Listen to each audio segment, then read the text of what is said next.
অনেকেই বলেছেন কর্মী মূল্যায়নের কথা, এই রাখো কর্মী মূল্যায়নের কথা বলেছেন। আমি বলতে চাই আমাদের নেতা বিএনপির ভারপ্রাপ্ত চেয়ারম্যান দেশনায়ক তারেক রহমান বলেছেন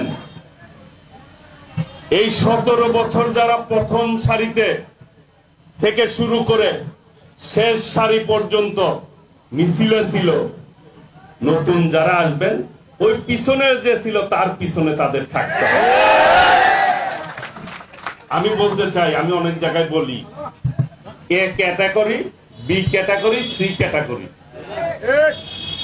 যারা কষ্ট করেছেন, জেল খেটেছেন তাদের মূল্যায়ন একরকম, যারা রিস্ক নিয়েছেন তাদের মূল্যায়ন একরকম, যারা কম প্রোগ্রাম করেছেন তাদের মূল্যায়ন একরকম, যারা সমর্থন করেছেন মাঝে মধ্যে আসছেন তাদের মূল্যায়ন কিন্তু একরকম হবে।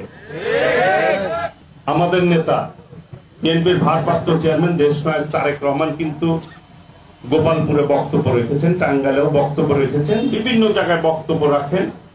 আপনারা কিন্তু সোশ্যাল মিডিয়ার কারণে তার বক্তব্য আপনারা শুনতে পান, ইদানিং পান না।